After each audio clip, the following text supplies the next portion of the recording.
Si Binatang Guo, bilang kinatawan ng punong lungsod, ay naparito para makiramay sa mga naulila. Nang makita si Kiao Kangxui na napakaganda, napuno ng inggit si Yaong Master Go. Napakaganda mong lumaki. Sayang babae ka at bulag pa. Hindi naintindihan ni Kiao Kangxui ang ibig sabihin, nagtanong tungkol sa kalagayan ni Kiao Mu. Si Kiao Mu, kumusta na siya? Bakit hindi pa siya umuuwi? Ngumiti ng masama si Yaong Master Go. Kiao Mu, patay na siya. Biglang tumanggap ng masamang balita, pinilit ni Kiao Kangxui na magpakatatag at nagtanong pa, patay na? Anong ibig mong sabihin? Si Yaong Master Go ay nakangiti pa rin na parang bulaklak, itinuro ang kabaong. Iyon nga, patay na. Hindi makapaniwala si Kiao Kangxui, biglang napaatras, isasara sana ang pinto. Hindi ako naniniwala. Hindi mamamatay si Kiao Mu ng ganito kadali. Ngunit hindi pa niya na isasara ang pinto, hinarang na ito ni Yaong Master Go. Ah, kasalanan ko. Dinala ko na pala rito ang bangkay ni Kiao Mu, nakalimutan kong sabihin sa iyo. Sabi niya habang hinihila ng malakas si Kiao Kangxui patungo sa kabaong. Ikaw ang naulila ni Kiao Mu, kailangan mo pa rin kumpirmahin, ha? Hindi nakapalag si Kiao Kangxui, idiniin ang kanyang ulo sa loob ng kabaong. Ay, nga pala, hindi ka nakakakita. Hayaan mong ilarawan ko sa iyo ang itsura ni kapatid na Kiao ngayon. Ang apat na paa ni Kiao Mu ay bali lahat. Sa katawan niya, mayroon siyang hindi bababa sa 50 sugat mula sa kutsilyo at palaso. Ang mukha niya, lalo na, halo-halong laman at dugo, hindi na makayang tingnan. Ngunit hindi pa niya natatapos ang kanyang sinasabi, sinagot na siya ni Kiao Kangxui, imposible. Nang makita ito ni Yaong Master Go, sumigaw siya, imposible. Impossible. Ito ay pek. Pati kabaong, peke. Ako rin, peke. Lahat, peke. Kung ganyan ang sasabihin ko, mas gagaan ba ang pakiramdam mo? Hinawakan ng mahigpit ni Kiao Kangxui ang pinto, nanginginig ang buong katawan sa galit, ngunit wala siyang magawa. Sa sandaling ito, sa isang lugar malapit doon, ang kalbo ay galit na galit, gustong sumugod. Sobra na. Kailangan kong patayin ang walang hiyang ito. Buti na lang, pinigilan siya ni Lao Huang. Monghe, huwag kang padalos-dalos. Siya siyang Master Go. Wala tayong magagawa. Total, ilang salita lang naman ang kaya niyang sabihin. Pagkaalis niya, tutulungan natin si Binibini na ilibing si Kapitan, tapos bigyan natin si Binibini ng kaunting pila. Pinakamaganda, wag na siyang magdusa pa. Balik tayo rito. Nang makita ang takot sa mukha ni Kiao Kangxui, lalong nasiyahan si Yaong Master Go. Ganyan lang ba ang reaksyon mo? Hindi ka man lang umiyak. Kung ganoon, magpapalit ako ng paraan para maramdaman mo. Nagpakuha siya ng isang mangkok ng sabaw ng manok, napakasama ng kanyang ekspresyon. Lahat ng tao sa Yan City ay nagkakalat ng balita na si Kiao Mu raw ay matapang at makatarungan. Subukan mo nga kung itong sabaw ng katapangan at katarungan ay may ibang lasa. Ikaw ang magpapakain kay Binibini ng sabaw. Ang tungkod ni Kiao Kangxui ay nahulog na. 3 alagad ni Guo ang umaapi sa kanya. 2 ang humahawak ng mahigpit sa kanyang mga kamay, ang isa naman ay hawak ang mangkok ng sabaw na may balak ipainom ito sa kanya ng pilit. Tinakot nila siya na ang sabaw ay gawa sa mga lamang loob ni Kiao Mu. Hawak ng alagad ang mangkok, idiniin sa bibig ni Kiao Kangxui at sinabing, bilisan mo, inumin mo. Sa isang iglap, nawala ang mangkok ng sabaw sa kamay ng alagad. Mabilis na inagaw ni Lao Huang ang mangkok at siya mismo ang uminom.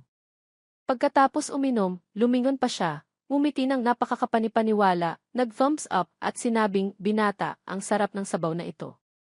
Agad na sinipa ni Yaong Master Go si Lao Huang kaya natumba ito. Minura niya, hayop ka. Sino ka para makipag-agawan sa akin ng pagkain? Sa sandaling ito, lumapit na ang matandang monghe sa tabi ni Lao Huang at nagsalita, kami po ay mga sundalo sa ilalim ni Centurion Kiao Mu. Si Lao Huang, hindi maganda ang pag-iisip, mahilig lang kumain. Binata, huwag niyo na po siyang sisihin. Nang marinig ito ni Yaong Master Go, lalo siyang nagalit, napakasama ng mukha. Ha! Sa sandaling ito, nagawa pa ni Lao Huang na lumingon sa natapong sabaw sa lupa, dinakot ito gamit ang kamay at kinain. Nagalit si Yaong Master Go, titigil ka ba? Biglang may lumitaw at nagsalita, ang bango. Agad na lumingon si Young Master Go at nagtanong, sino iyan? Hindi mo ba ako nakikita? Hindi pa niya natatapos ang kanyang sinasabi, nagulat siya. Ang kararating lang pala ay si Kiao Mu. Nakatitig siya habang sinasabi, ang sarap ng sabaw, ah. Pwede bang bigyan mo rin ako ng isang mangkok? Tuwang-tuwang napaiyak sila o Huang, sumigaw, Kapitan. Narinig din ni Kiao Kangsu ang boses ni Kiao Mu, ngunit hindi sigurado. Kiao Mu. Si A Fu, isa pang tauhan ni Go, ay nagulat din, lumingon. Kiao Mu. Si Young Master Go ang pinakagulat sa lahat, nanginginig siya. Ha? Impossible. Natatarantang lumingon siya sa bangkay ni Kiao Mu na nasa kabaong. Habang tinitingnan ang duguan na bangkay ni Kiao Mu, iniisip niya, ano ba talaga ang nangyari? Inalis ni Kiao Mu ang suot niyang sombrero, kasabay nito ang isang ngiting puno ng pagkauhaw sa dugo. Bigla siyang sumugod sa harap ni Young Master Go, kaya't natakot ito ng husto. Ginamit niya ang sibat, tinusok ang sarili niyang sombrero, at inihagis ito diretso sa mukha ni Young Master Go. Maliban kay Kiao Kangsu na hindi nakakakita, lahat ng tao sa paligid ay nagulat sa ginawa ni Kiao Mu. Gayunpaman, itinulak ni A Fu ang direksyon ng atake ni Kiao Mu sa isang tabi, kaya't dumaplis lang ng kaunti ang sibat sa mukha ni Young Master Go. Ang tirang ito ay mukhang simple lang, ngunit nagpadugo ito ng husto sa kamay ni Kiao Mu, maging siya ay nagulat. Lumingon si Kiao Mu kay Young Master Go, puno ng dugo at pagkauhaw sa dugo ang kanyang mga mata, aya't natakot ito, halos maihina sa salawal. Sila O Huang at ang matandang monghe ay nakatayo sa isang sulok, nagtataka. Mukhang hindi talaga siya si Kapitan. Mas mabangis siya kaysa kay Kapitan ng kaunti. At mas malaki ng kaunti. Habang umaatake kay Kiao Mu, nagtanong si A Fu, patay na si Kiao Mu. Sino ka? Naisip niya, ang ki at dugo ng taong ito ay napinsala na. Pero, ikaw walong ranggo, bakit ganito kalakas ang atake niya kanina? Isa pa, itong mukha, kamukhang kamukha ni Kiao Mu. Sumagot si Kiao Mu, ang pangalan ko ay Kiao Lin. Nagpatuloy pa siya, na may malungkot na ekspresyon na hindi peke, Kiao Mu ang tunay kong nakababatang kapatid. Nang marinig ito, nagulat si A Fu. Agad na nagpakawala ng matinding pagkauhaw sa dugo si Kiao Mu, nakatingin sa grupo ni Young Master Go na may uhaw sa dugong mga mata at sinabing, hindi niyo iginalang ang bangkay ng kapatid ko. Ako, si Kiao Lin, kahit isugal ko ang buhay ko, isasama ko kayo sa kabilang buhay. Lalo pang natakot si Young Master Go na takot na takot na. Kalmado pa ring sumagot si A Fu, ang dami mong sinasabi. Hindi niya namalayan, nakaalis na pala si Young Master Go, tumatakbo na. Sumigaw pa ito, Tio Fu, takbo na tayo. Babalik tayo sa susunod. Si A Fu, naastig sana, ay natigilan sa sinabi nito. Si Young Master Go at ang kanyang mga tauhan ay tumakbo ng napakabilis, napailing na lang sina Kiao Mu at A Fu.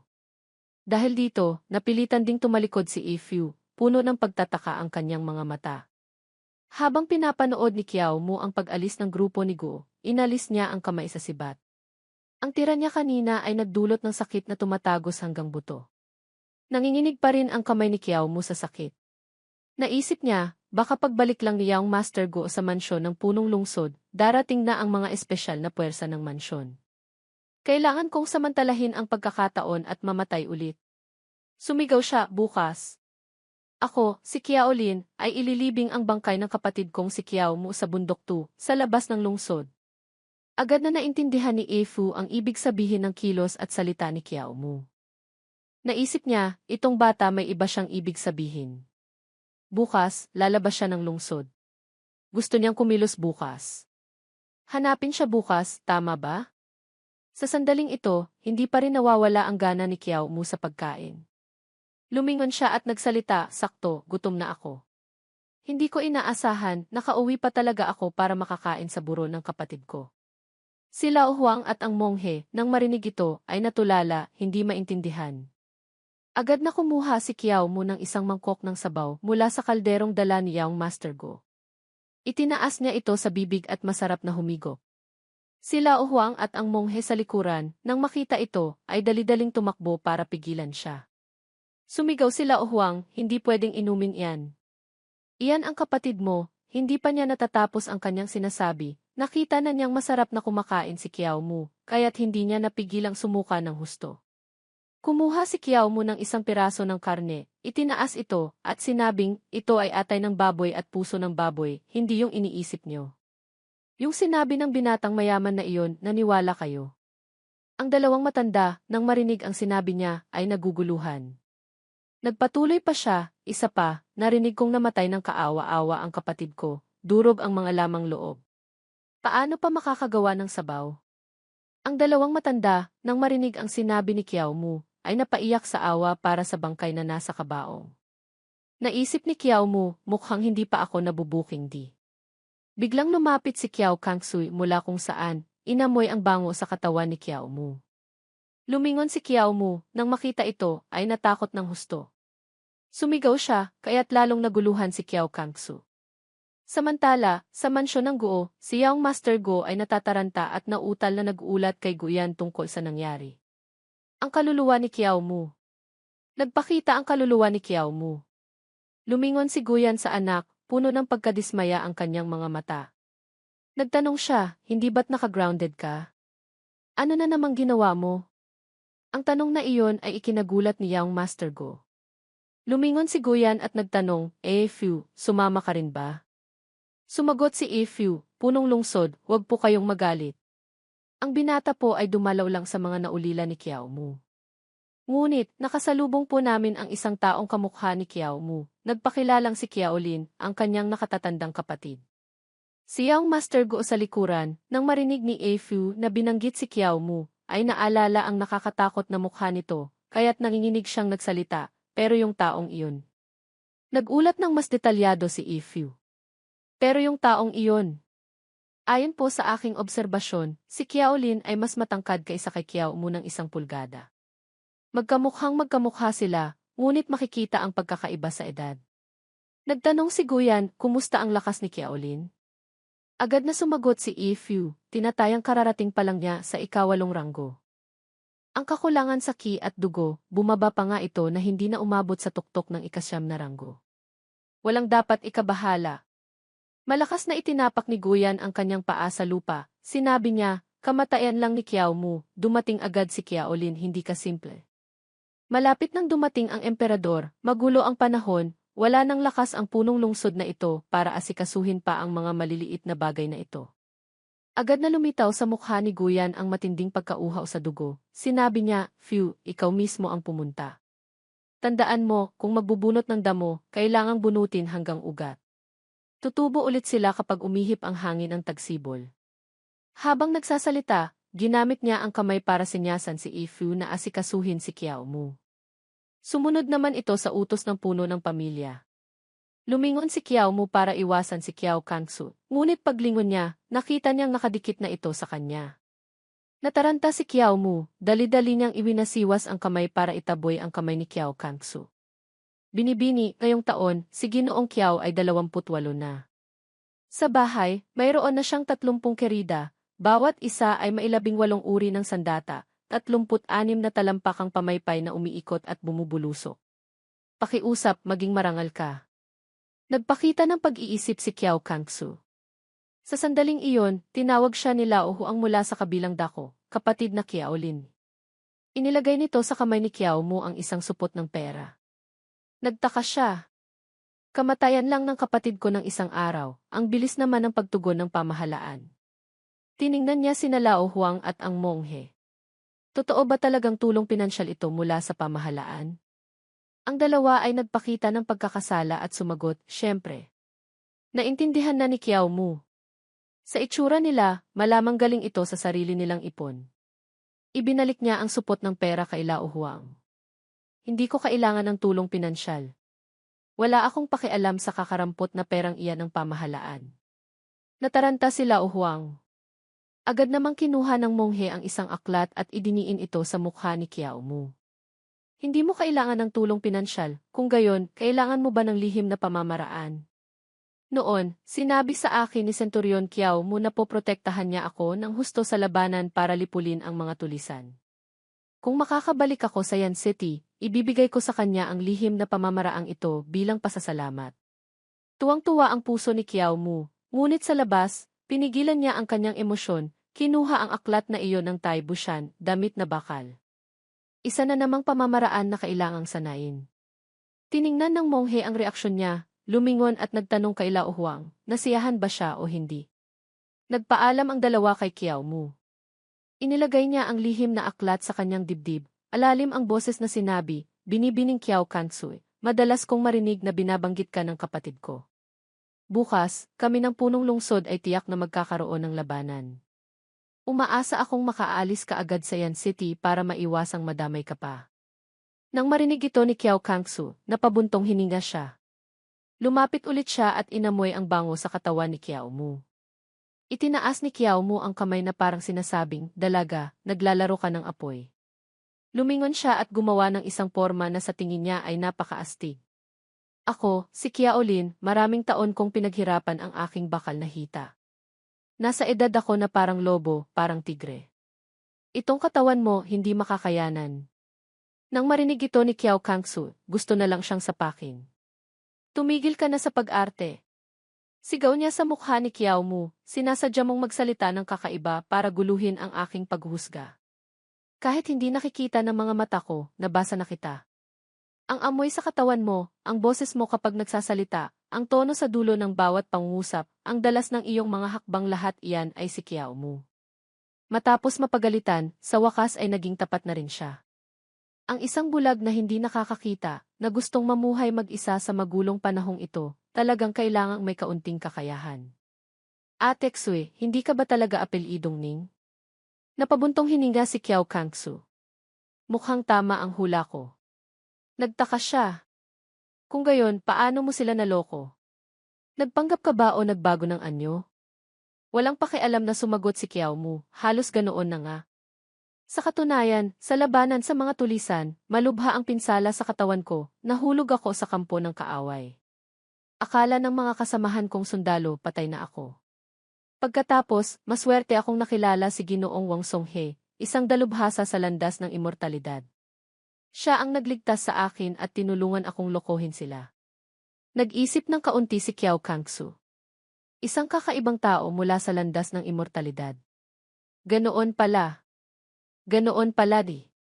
Sumandal siya sa baba, lumingon at nagtanong, naaalala ko, kada 2 araw, sinasabi mo na noong bata ka pa, may isang kakaibang tao na nagsabing mayroon kang likas na espiritual na pakiramdam, hindi ka ordinaryong tao. Gusto kanyang gawing disipulo. Kaya lang, ang pamilyang Kiao ay isang malaking angkan ng martial arts, ayaw makipag-ugnayan sa mga kakaibang tao. Ngayon, kinikilala mo na pala ang landas ng immortalidad. Kinuha ni Kiao Kangsu ang kanyang tungkod.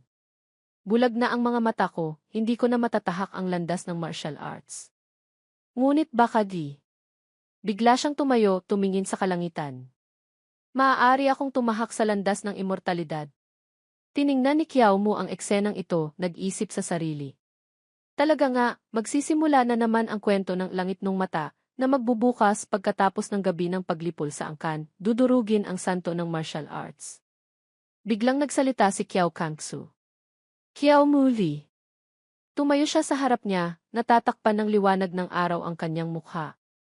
Alisin mo na ang kamay mo di. Umihip ang hangin kasing banayad ng kanyang boses. Sa labas ng lungsod na ito, lahat ay tauhan ni Guyan. Siya mismo ay isang ika-6 na ranggong martial artist, dagdagan pa ng kampo ng mga sundalo na may ilang libong tao. Kakapasok mo pa lang sa ika-8 ranggo, at dahil sa tayan mo jay tidafa, malubha ang pinsala sa iyong pinagmulang enerhiya. Hindi ka mananalo. Kaya, alisin mo na ang kamay mo. Hayaan mo ako, Li. Ganap na determinado ang kanyang mukha. Sayang lang, hindi naintindihan ni Kiao Mu. Nagalit pa siya. Pati ba naman sa kamatayan, gusto mo pang makipag-agawan sa akin? Habang lalong nagsasalita si Kiao Kangsu, lalo siyang nagagalit. Sa katunayan, ngayon ko lang napagtanto. Mayroon akong hangaring maghiganti, ngunit wala akong lakas. Ipinagpalit ko sa iyo ang lihim na pamamaraan para ikaw ang kumilos para sa akin, ngunit hindi ko naman matiis na makita kang mamatay ng dahil doon. Ang ganitong klaseng kalahating pusong pag-iisip, hinding-hindi magtatagumpay sa paghihiganti. Kaya, itong bagay na paghihiganti, talagang hindi dapat ipagkatiwala sa iba. Kinuha niya mula sa kanyang dibdib ang isang aklat. Bukas, aalis ako sa Yan City, hahanapin ko ang landas ng immortalidad. Huwag ka nang lumaban kay Guyan. Muntik ka nang mamatay dahil sa akin, wala akong maibabayad sa iyo. Ibibigay ko sa iyo itong aklat ng 3 alon na sutra. Maaari itong magpakawala ng maraming patong ng panloob na enerhiya, na magpapatuloy na magpapatong-patong, at habang lalong nagpapatong, lalong lumalakas, kaya't makakapagpakawala ng lakas na lampas sa limitasyon. Tuwang-tuwa si Kiao Mu. 3 alon? Ibig sabihin ba nito? Nagpatuloy si Kiao Kangsu.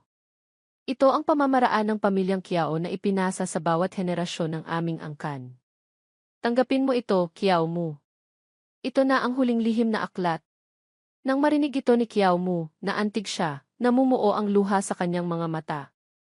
Exudi. Mabilis niyang kinuha ang aklat mula sa kamay nito, umaagos ang luha, kaya't nataranta ito. Hindi naman siguro ganyan kalaki ang reaksyon mo. Mahina lang siyang umiti at lumingon sa kanya. Ah, nga pala. Hindi ba't nakalimutan na ni Ate Xue ang ipinangako niya sa akin?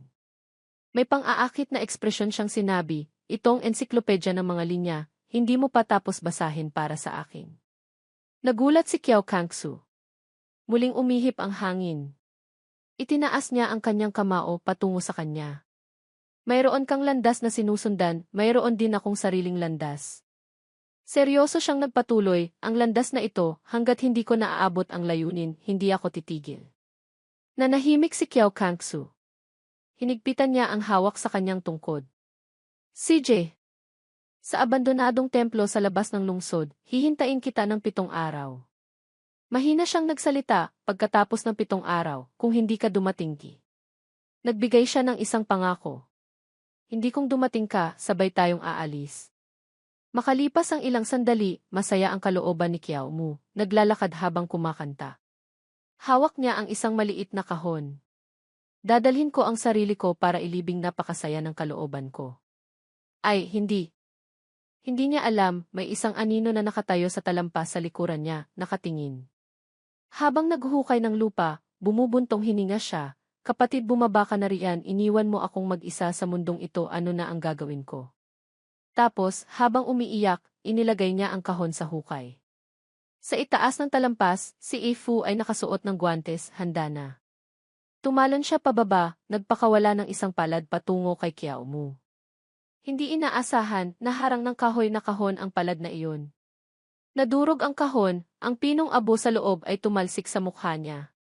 Dali-dali niyang itinakip ang kamay sa mukha. Ang mga mata ko. Namaga at namula ang kanyang mga mata, napakasakit. Ito abo ng buto na hinaluan ng apog. Ito ang urna ng abo ng kapatid mo. Dinilaan ni Kiao Mu ang kanyang labi. Ang tawag dito, magkapatid na nagkakaisa, balikat-balikat sa pakikipaglaban. Itinusok niya ang kanyang sibat, tumagos ito sa katawan ni Ifu. Matandang demonyo, mamatay ka na. Naisip ni Kiao Mu, mukhang kinilala na ng sistema ang setting pag-aayos, ko bilang isang taong hindi takot sa malalakas, matapang na lumalaban. Kung gayon, magsikap pa tayo ng kaunti. Kahit na tinusok ng sibat, hindi man lang natinag si Ifu. Ikawalong ranggulang. Kahit bulag ang matandang ito, kaya kitang patayin. Malakas niyang sinipa si Kiao Mu.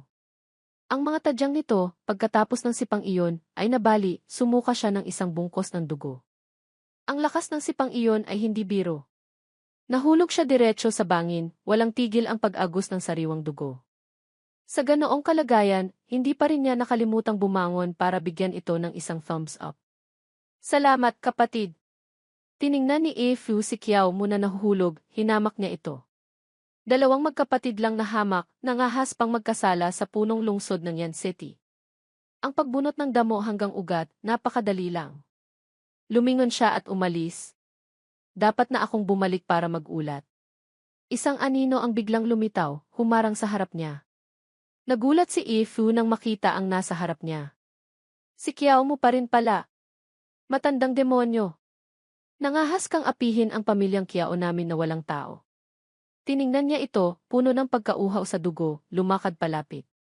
Hindi ko inaasahan, may isa pa palang kambal na dumating. Buti na lang, mabilis akong kumilos, kundi sabay ko silang haharapin. Si Kiao Mu ngayon ay puno ng lakas ng Tayan Mujay, Tidafa sumugod siya pasulong, inatake ito. Nagulat si Ifu. Ang tiyan mo Jai Tidafa na naman? Hinawakan niya ang paa nito pagkatapos ay iwinasiwas ang kamay, malakas na pinalo. Kayong mga taga-Kiao, gusto niyo ba talagang mamatay ng ganito? Kakapasok mo pa lang sa ikawalong ranggo, kaya kitang ubusin hanggang mamatay ka. Isang malaking bungkos ng dugo ang sumuka. Muling naranasan ni Kiao Mu ang pakiramdam na mahulog sa bangin. Muling hinamak ni A Few. Ganyan lang pala. Bigla, isang boses ang umalingaw sa likuran niya. Kumusta, A Few? Sa pagkakataong ito, talagang natakot siya, lumingon para tingnan. Nakita lang niya si Kiao Mu na malusog at walang problema, nakatayo roon. Nagkita na naman tayo. Dumating na ang tagsibol, tumubo na naman ang mga sariwang Kiao Mu. Si A Few, sa isip niya ngayon ay gulong-gulo na. Kambal. Kakaibang tao. Halimaw. O isang monghe. O baka naman, matagal na akong nasa ilalim ng isang ilusyon. Bakit may isa pa? Nasa ilusyon ba ako? Tiningnan niya ang pamilyar na mukha sa harap niya, gulong-gulo ang isip. Gising ka pa ba? Biglang kumirot ang sugat niya kanina. Nagpapanggap na multo. Itinakip niya ang kamay sa bibig, sa sugat, tiningnan si Kiao Mu na tumatalon para atakihin siya.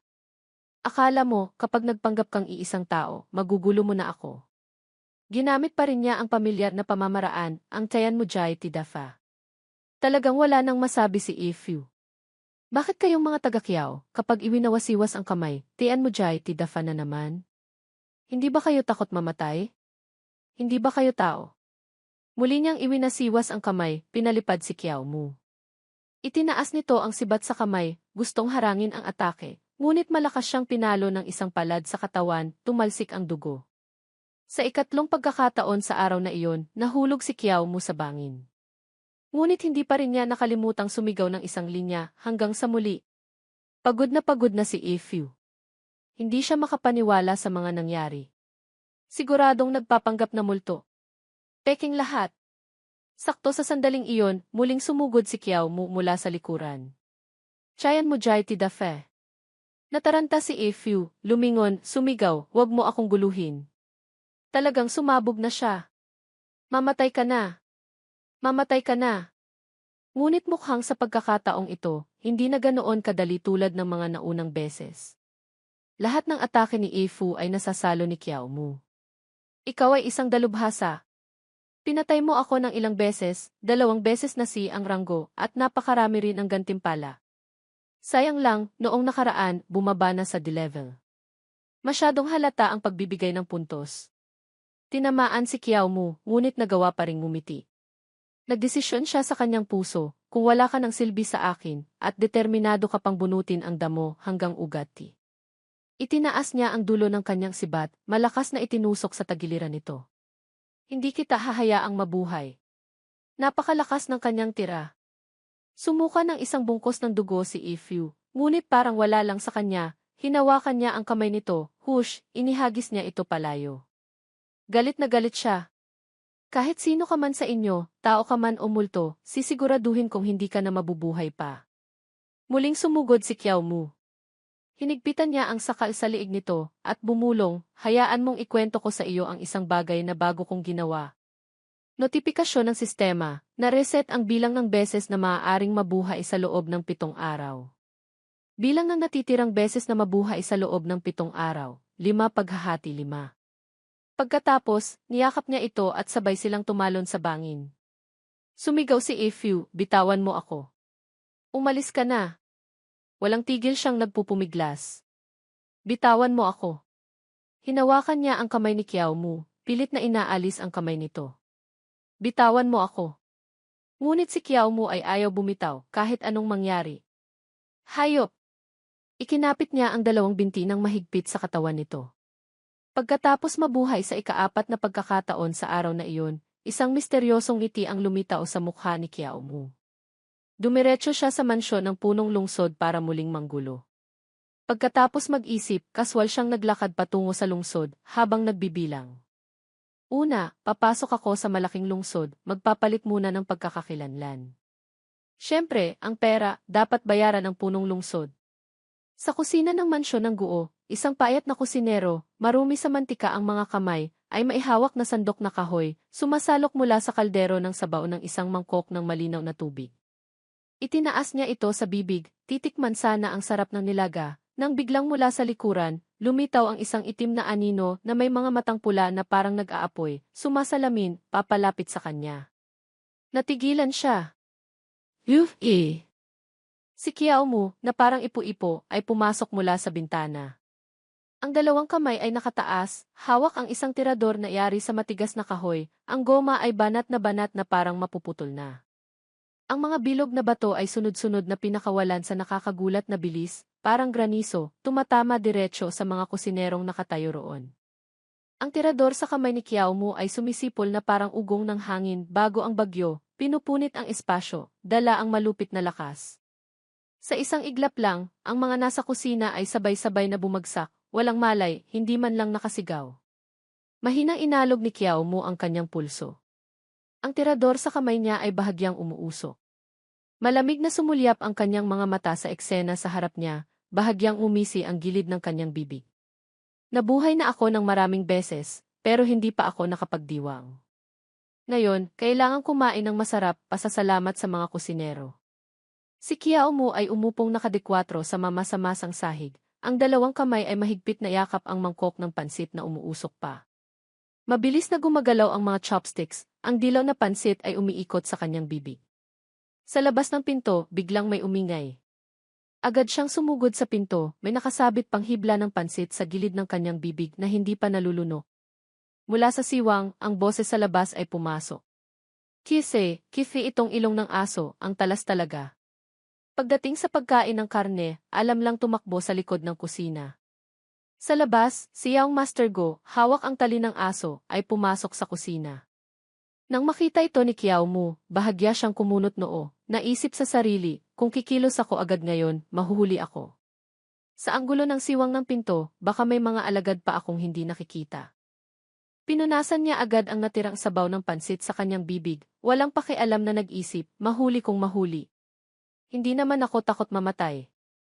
Itinaas ni Young Master Go ang paa, buong lakas na sinipa ang nakasarang pinto. Galit siyang umungol, bingi ba kayong lahat dyan sa loob? Hindi pa ba kayo magbubukas ng pinto? Ang aso sa tabi niya ay hindi rin nagpatalo, tumatahol ng malakas na parang gustong tulungan ang amo. Sumulyap si Young Master Go sa asong tumatahol ng malakas, mahinang napabuntong hininga, sinabi ng may kawalan ng pag-asa, hayop na ito, alam lang kumain. Hindi pa niya natatapos ang kanyang sinasabi, biglang bumukas ng maluwag ang pinto. Isang kamay na kasing bilis ng kidlat ang lumabas, mahigpit siyang hinawakan. Sumara ang pinto ng may malakas na kalabog, kaya't nagulat ang mga alagad, lumingon para tingnan. Ngunit nakita lang nila ang isang tahimik na espasyo, walang kakaiba. Si Young Master Go ay napatumba, malakas na bumagsak ang kanyang katawan sa malamig na sahig. Hindi pa siya nakakabawi, si Kiao Mu ay biglang lumitaw sa gitna ng umiikot na masamang usok. Ang kanyang katawan ay kasing itim ng gabi, mula sa bibig niya ay lumalabas ang mga buga ng malamig na kulay abong usok, kaya't nanigas ang hangin sa paligid. Nang masaksihan ito ni Young Master Go, natakot siya, nanginginig. Maging ang mabangis na asong pangaso sa tabi niya ay umungol ng kaawa-awa. Naging kulay ube ang mukha niya sa takot, pabulong na sumigaw, malaking itim. Kagatin mo siya para sa akin. Natigilan si Young Master Go sa kinatatayuan, nakatingin lang habang ang sarili niyang aso ay nakahiga ng patihaya, hinahaplos ni Kiao Mu, walang anumang pagtutol. Hinaplos ni Kiao Mu ang ulo nito, umiti, sinabing, mabait na aso. Isang malamig na dulo ng sibat ang idiniin sa liig ni Young Master Go, kaya't nataranta siya, itinaas ang kamay para harangin, nanginginig ang kilos, walang anumang lakas. Si Kiao Mu, malamig ang mukha na parang yelo, itinutok ang dulo ng sibat sa kamay niya sa liig ni Young Master Go, puno ng pagbabanta ang tono. Manahimik ka. Sagutin mo lang ang tanong ko. Sa loob ng mansyon ng punong lungsod na ito, ilan ang mga martial artist na nakapasok na sa ranggo? Namutla si Young Master Go, nanginginig na umatras, nagmamadaling sumagot, ang tatay ko ay ika-6 na ranggo. Bukod doon, may 2 ika-7 ranggo, isa sa kanila si Tio Fiu, alalabas lang niya ng lungsod para pumatay ng tao. Yung isa pa, ang pangalan ay Chu Wen. Kung ika-8 ranggo, mukhang may 5 o 6. Ika-9 na ranggo, hindi ko alam. Bahagyang tumusok ang dulo ng sibat sa manipis na balat, tumulo ang sariwang dugo ng paunti-unti. Natakot si Young Master Go, hindi nangahas gumalaw. Si Kiao Mu, mula sa itaas, malamig na tumingin pababa, malalim ang boses. Alam mo ba ang tungkol sa Wu Jaihe? O kaya, ang tungkol sa lihim na pag-alis ng emperador ng dakilang yan? Nataranta siya, marahang itinulak ang dulo ng sibat na nakatutok sa kanyang liig. Nanginginig ang mukha sa takot, nauutal na nagtanong, bakit mo alam ang tungkol dito? Dumilim ang mukha ni Kiao Mu, nanlilisik ang mga mata ng malamig, bawat salita ay may diin. Huwag kang magsayang ng laway, sabihin mo ang mahalaga. Nataranta si Young Master Go, dali-daling sumagot, sasabihin ko. Sasabihin ko. Napilitan siyang magsalita. Sabi ng tatay ko, baka sa loob ng isang buwan, darating sa Yan City ang emperador. Kaya, sinabihan niya akong bawasan ang panggugulo kamakailan. Kumunot noo si Kiao Mu, nagtanong pa, ang eksaktong oras. Ang schedule, ang mga pag-aayos. Nataranta si Young Master Go, sa isip niya, nagbibilang. Kung sasagutin ko siya ngayon, tiyak na papatayin niya ako agad. Kailangan kong mag-isip ng paraan para maakit siya palabas ng kusina. Pinakamaganda, dalhin siya sa kinaroroonan ni Itay. Umiti ng pilit si Young Master Go, nahihirapang sumagot, ganyang kahalagang impormasyon, paano kung malalaman ang mga detalye. Kaya lang, dadalhin kita sa silid-aklatan ng tatay ko, doon mo hanapin, mayroong orihinal na kopya ng lihim na sulat. Alam ni Kiao Mu ang pakana ni Young Master Go, mayabang nang umiti ng bahagya. Gusto mo akong dalhin sa kinaroroonan ni Guyan? Nag-aalala pa naman akong hindi siya kikilos. Pero hindi rin kita hahayaang maging ganyan kadali. Nanlisik ang kanyang mga mata, hinigpitan ang hawak sa puluhan ng sibat, kumilos. Malamig ang mga mata, binitiwan ang salita, nakikipaglaro ka sa akin, tama? Ngayon, papatayin kita. Ikaw mismo ang maghanap ng lihim na sulat, pareho lang. Ang dulo ng sibat ay mabilis na dumaan, 1 pulgada na lang ang layo sa lalamunan ni Young Master Go. Nataranta siyang bumagsak, nanginginig ang 2 kamay na nakatakip sa mukha, garalgal ang boses na nagmamakaawa, dakilang bayaning Kiao. Hindi lang kita matutulungang mahanap ang lihim na sulat, alam ko rin kung saan nakatago ang isang walang kapantay na lihim na pamamaraan ng martial arts ng tatay ko. Sa oras na iyon, ibibigay ko lahat sa iyo. Pakiusap, huwag mo akong patayin. Ang malamig na pawis sa katawan ni Young Master Go ay tumutulo na parang naliligo, basang-basa mula noo hanggang liig, tumago sa kanyang kulay pilak na damit na seda. Anong lihim na pamamaraan? Biglang lumapit si Kiao Mu, idiniin ang mukha kay Young Master Go hanggang sa ang mainit niyang hininga ay dumadampi sa balat nito. Ang mga mata ni Kiao Mu ay kumislap ng 2 sinag na kasing pula ng dugo. Ang tingin niya ay tumatagos na parang punyal, dumidiretso sa puso ni Young Master Go. Natatarantang sumagot si Young Master Go, ang pangalan ng lihim na pamamaraang iyon ay Wusheng Ling Siju, sutra ng espiritual na rhino ng martial na santo. Madalas itong lihim na sinasanay ng tatay ko. Tiyak na ito ay isang napakahusay na lihim na pamamaraan ng martial arts. Nang marinig ito ni Kiao Mu, biglang sumibol sa kanyang puso ang isang bugso ng kasabikan. Wusheng Ling Siju. Sa pangalan pa lang, mukhang napakagaling na. Isang kamay niya ang maihawak na sandata, nakasabit sa kanyang baywang, ang kabilang kamay naman ay mahigpit na hawak ang kwelyo ni Young Master Go, binuhat ito sa ere. Matatag ang kanyang mga hakbang, malamig na parang yelo ang mga matang sumulyap pasulong, bawat salita ay may diin. Mauna ka, ipakita mo ang daan. Huwag kang magtangkang makipaglaro sa akin.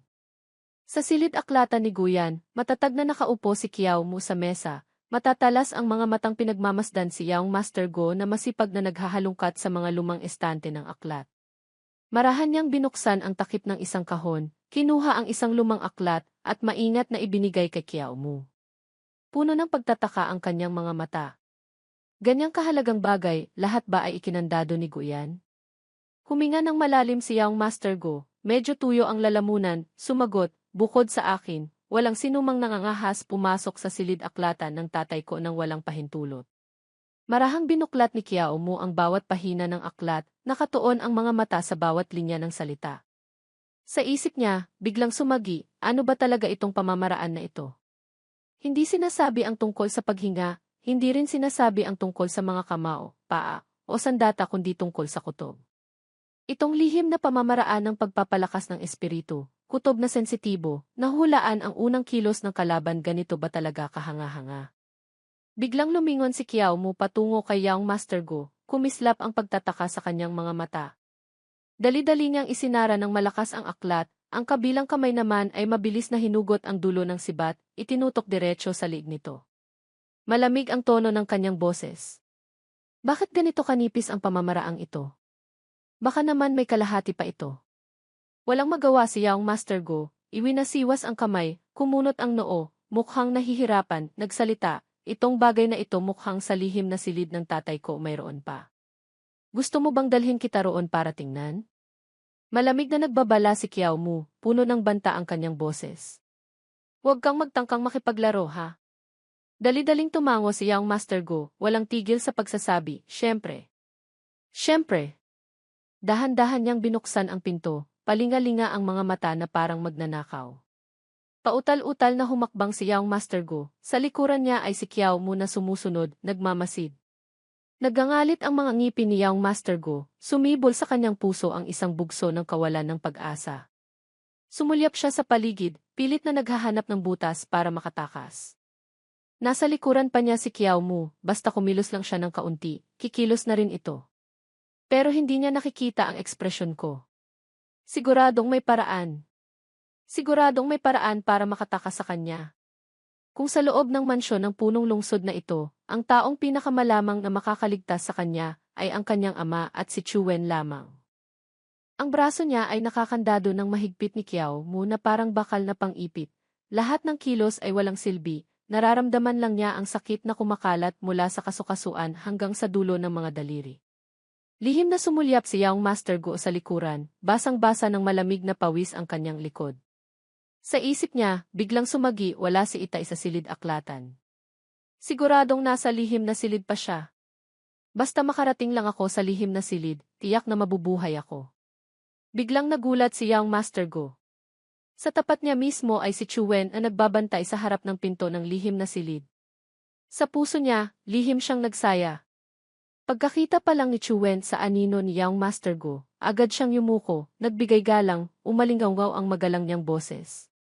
Binata. Kahit nasa harap na ni Young Master Go si Chuen, hindi pa rin siya nangahas magsalita para humingi ng tulong. Kumibot-kibot ang kanyang mukha, nagmamakaawa ang mga matang nakatingin ang diretsyo kay Chuen, sa isip niya, sumisigaw, Chuen. Tulungan mo ako. Tila may napansin si Chuen na kakaiba. May mali di. Nagtagpo ang tatlong pares ng mata sa isang sandali ng tahimik na puno ng pagtataka. Tulala si Chuen, desperado si Young Master Go, si Kiao Mu naman ay malamig na parang punyal. Bahagyang naningkit ang mga mata ni Young Master Go, unti-unting sumilay ang isang mapagwaging ngiti sa kanyang labi. Naintindihan na niya ang ibig sabihin nito. Ang ideyang iyon ay kumislap sa kanyang isip na parang kidlat, sumibol sa kanyang puso ang isang hindi maipaliwanag na kasabikan. Namula si Chuen, yumuko para iwasan ang tingin ni Young Master Go, mahina ngunit matatag ang boses. Binata, pakiusap, maging marangal ka. Huwag kang sumulyap-sulyap sa akin. Ako, si Chuen, may edad na, may asawa na sa bahay, hindi ako gusto ng mga lalaki, lalo na ang grupo ng tatlo. Walang magawa siyang nagsalita, ha? Ano bang sinasabi mo? Bigla, mula sa likuran, isang matalas na dulo ng sibat ang sumugod, tumusok diretsyo sa dibdib ni Young Master Go. Tumalsik ang dugo, namula ang buong paligid. Napanganga siya, isang itim na dugo ang bumulwak mula sa kanyang bibig, dumaloy sa kanyang damit na brokado, binasa ang bawat hibla ng tela. Nanlilisik ang kanyang mga mata sa matinding sakit, na parang may gusto siyang sabihin, ngunit hindi makapagsalita. Nanginig ang buong katawan niya, naglitawan ang mga ugat sa liig, kumakapit ang dalawang kamay sa hangin. Natigilan si Chuen, nanlalaki ang mga mata sa matinding takot, nakatingin sa eksena sa harap niya, hindi makapagsalita. Sa tapat niya ay si Kiao Mu, na may malamig na tingin, bahagyang umisi, isang ngiting puno ng kahulugan, na parang lahat ng bagay ay nasa plano na niya.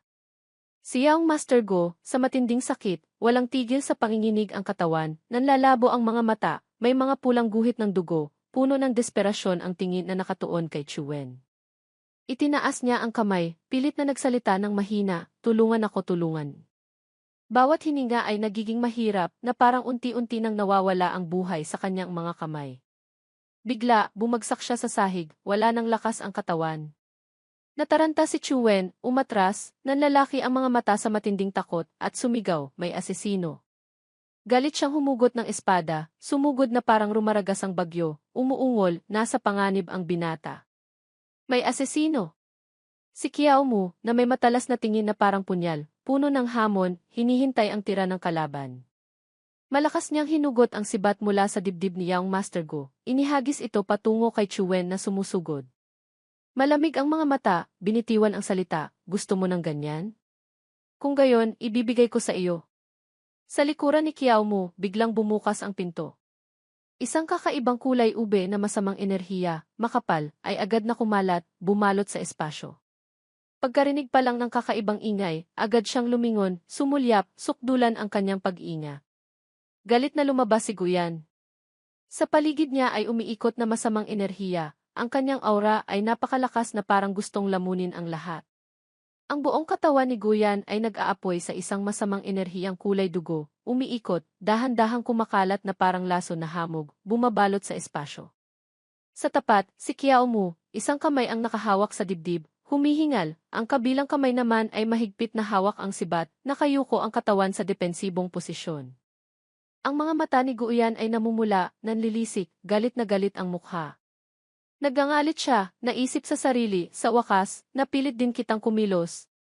Bahagyang kumunot noo si Kiao Mu, puno ng kumpiyansa ang mga matang nakatingin ng diretso sa kalaban, nang hahamon. Tapos, bigla siyang nanlisik ang mata, nataranta. Sumugod si Guyan na parang kidlat, umatake. Agad na kumilos si Kiao Mu, iwinasiwas ang sandata para harangin ang tira. Sumabog ang matinding lakas, tumalsik si Kiao Mu palayo. Bumagsak siya sa lupa ng may matatag na tindig, isang kamay ang nakasuporta sa sahig para panatilihin ang balanse, ang kabilang kamay naman ay mahigpit na hawak ang sandata sa kanyang baywang. Unti-unting nawala ang makapal na usok, inilantad ang kanyang matatag na anyo, puno ng tapang. Umuwal si Kiao Mu, tumutulo ang dugo mula sa gilid ng kanyang bibig. Guyan! Kung may tapang ka, patayin mo na ako agad. Ang sigaw niya ay umalingaw na parang kulog. Sumugod ang kanyang katawan pasulong, kumikislap ang hawak niyang sibat. Si Kiao Mu, hawak ang sibat, ay humahagibis sa espasyo na parang kidlat. Biglang tumagilid si Guyan, muntik nang magasgasan ng dulo ng sibat ang kanyang lig. Pagtingala pa lang ni Kiao Mu, isang itim na anino ang mabilis na pumunit sa espasyo, ang sakong nakasing talas ng kutsilyo ay papalapit na sa kanyang mukha. Nagpakawala ng isang malakas na sipa si Guyan. Umilag si Kiao Mu sa isang iglap lang. Tumusok ang dulo ng sibat sa malamig na sahig, nagkabitak-bitak ito. Tumawa ng malakas si Kiao Mu, kumislap ang mga mata ng malamig na parang bagyo. Tumutulo ang dugo mula sa kanyang mga sugat, ngunit lalo pang naging mayabang ang kanyang aura. Umungol siya, huwag kang magpigil. Ako, ang matandang ito, ay nagsasanay ng Tai Bushan. Ang kaunting lakas na iyan, hindi ako mapapatay niyan. Nanlisik ang mga mata ni Guyan sa galit, naglitawan ang mga ugat sa kanyang mukha. Hinigpitan niya ang hawak sa kamao, nagpakawala ng isang suntok na parang kulog. Ang nakakagulat na lakas ay nagpanginig sa hangin sa paligid, naging napakabigat nito. Namumula ang kanyang mga mata, ang galit ay halong matinding sakit. Puno ng puot ang kanyang boses na umalingaw-ngaw, bakit mo pinatay ang anak ko? Itinaas ni Kiao Mu ang kamay, biglang bumugso ang kanyang lakas. Mahigpit niyang hinawakan ang sandata na hawak ni Guyan. Malamig na parang yelo ang kanyang mga mata, umalingaw-ngaw ang kanyang boses na puno ng kapangyarihan. Ang kabutihan at kasamaan, kung hindi magbabayad, ang langit at lupa ay tiyak na may sariling paraan. Umungol siya, nag-aapoy ang dalawang mata, sumigaw, ang langit at lupa, hindi magbabayad. Ang buong katawan ni Kiao Mu ay nag-aapoy sa isang pulang enerhiya na parang apoy, umaabot sa langit. Kumislap ang kanyang mga mata. Sa isang iglap, ibinuhos niya ang lahat ng lakas sa kanyang braso, iwinasiwas ang sibat ng may nakakagulat na puwersa. Pagkahawak pa lang ni Guyan sa sibat, natanggal na ito sa kanyang kamay, tumalsik siya sa lupa na parang tinamaan ng langit. Bahagyang humisi si Kiao Mu, puno ng pagkauhaw sa dugo ang kanyang boses. Nandito ako para maningil. Napatumba si Guyan, isang kamay ang nakahawak sa malamig na sahig, galit na sumulyap kay Kiao Mu. Ibinaba ni Kiao Mu ang sibat, humahagibis ang dulo nito na parang kidlat. Ngunit sa isang iglap, nakailag na ito, ang katawan niya ay parang hangin, biglang nawawala at lumilitaw. Kumunot noo si Kiao Mu, bahagyang nainis. Agresibong sumugod ang dulo ng sibat, pinupunit ang hangin, dumidiretso kay Guyan. Hawak niya ng mahigpit ang bakal na sibat, ang matulis na dulo ay nakatutok sa kalaban. Pagkapalit pa lang ni Kiao Mu ng posisyon, kumislap ang pilak na sandata. Hindi pa niya ito napapakawalan, si Guyan ay parang malakas na hangin na pumupunit sa hangin, lumalapit. Iwinasiwas niya ang braso na parang ahas na dumadamba, malakas na tinabig ang sandata sa kamay ni Kiao Mu. Lumapit siya, idiniin si Kiao Mu, puno ng pagbabanta ang kanyang boses. Kiao Lin, pagkatapos mong mamatay, ibibitin ko ang bangkay mo sa tarangkahan ng lungsod, ibibilad sa araw ng 10 araw, para ialay sa kaluluwa ng anak ko. Nagpakawala ng lakas si Guyan, isang palad na nakakagulat. Ang lakas ay sumisira sa langit. Isang tira lang, hindi na nakontrol ni Kiao Mu, tumalsik siya paatras. Ang mga alagad na nakatayo sa likuran, nang masaksihan ito, ay natarantang nagsalita, punong lungsod. Tumalsik si Kiao Mu na parang tuyong dahon, malakas na bumagsak ang katawan sa bakal na pinto ng may malakas. Kalabog. Ang dugo mula sa gilid ng kanyang bibig ay walang tigil sa pag-agos, namumula sa kanyang puting damit. Nanghihina ang buong katawan niya, nanginginig ang bawat daliri sa matinding sakit. Pinilit niyang itaas ang mukha, mahina ngunit puno ng determinasyon ang kanyang boses. Isang malinis na hiwa na lang. Pinilit niyang magsalita, kahit basang-basa na ng dugo ang kanyang damit, naglitawan ang mga ugat sa kanyang noo, namumula ang mga mata na parang apoy. Ngunit, sa gilid ng kanyang labi ay may ngiti pa rin, kalahating tigas ng ulo, kalahating sakit na tumatagos hanggang buto. Dali-daling hinugot ni Guyan ang espada mula sa kaluban ng isang alagad, kasing bilis ng kidlat ang kilos. Kumislap ang malamig na bakal sa isang iglap. Ang kanyang mga hakbang ay dumadagundong patungo kay Kiao Mu na parang ipu-ipo. Ang kumikinang na espada ay itinaas, kaya't natakot si Kiao Mu, nanlisik ang mga mata, hindi pa nakakabawi sa nangyayari. Walang pag-aatubiling umatake si Guyan. Ang kumikinang na talim ng espada ay malakas na iwinasiwas, pumunit sa hangin ng may malakas na ugong. Tumalsik ang dugo mula sa braso ni Kiao Mu, namula ang lupa. Umuwol si Kiao Mu sa sakit, nanginginig ang buong katawan, lumuhod ang dalawang paa dahil sa pagkawala ng dugo. Kinagat niya ang labi, namumula ang mga mata, ngunit wala na siyang lakas para lumaban, alam lang niyang umungol sa sama ng loob sa harap ng malakas na tira ng kalaban. Naputol ang litid sa kamay. Si Chuen, na nakatayo sa malayo, ay natigilan, nakatingin sa eksena sa harap niya. Hawak niya ang bangkay ni Young Master Go. Mahina siyang humisi, malamig ang boses, puno ng pahiwatig. Ang pinakakinasusuklaman ng punong lungsod ay ang mga mayabang na nanghahamon sa kanya. Baka putulin niya ang lahat ng litid ni Kiao Lin na ito para ilabas ang kanyang galit. Baka tiyak na gagamit siya ng libu-libong paraan para ibitin ang buhay nito para pagdusahan niya. Biglang dumilim ang mukha ni Guyan na parang maulap na langit. Ang banal na espada ay gumuhit ng isang malupit na linya sa gitna ng hangin. Matigas ang kanyang boses na parang bakal. Susunod, ang litid sa paa. Ang matalas na talim ng espada ay tumusok diretso sa paa ni Kiao Mu. Tumalsik ang dugo, namula ang lupa. Isang pigil na ungol. Bumagsak siya sa matinding sakit na parang pinupunit ang laman. Nanginginig ang buong katawan sa sakit, naninigas. Kinagat niya ang labi, pinilit tumayo.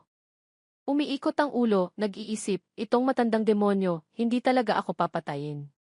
Gusto niya akong pahirapan. Hinding-hindi ko siya hahayaang magtagumpay. Si Kiao Mu, hawak ang dibdib, umisi ng may panghahamon.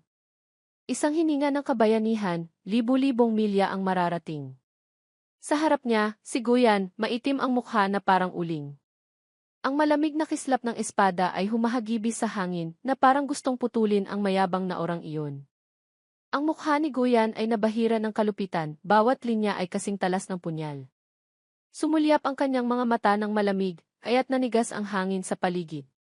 Malalim at mapanuyang umalinggaw ang kanyang boses. Bata, mukhang napakasaya mo pa, ah? Sa ganitong pagkakataon, nakakagawa ka pa ng tula? Yumuko si Guyan, iwinasiwas ang espada pababa kay Kiao Mu na nakaluhod sa kanyang paanan. Walang tigil sa pag-ubo ng dugo si Kiao Mu. Ngumisi si Kiao Mu ng mayabang. Ang duguan niyang mukha ay nabahira ng kabaliwan. Ang mga duguan niyang sugat ay lalo pang nagbigay ng kababalaghan sa kanyang ngiti. Ang buong katawan niyang puno ng sugat ay sumugod, sumisigaw, Tian Mujay Tidafa. At walang pakialam sa matalas na talim ng espada ni Guyan, sumugod siya na parang ipo-ipo. Ang nakakagulat niyang bilis ay ikinagulat nito. Ang espada na iwinawasiwas sana ay biglang huminto sa gitna ng hangin.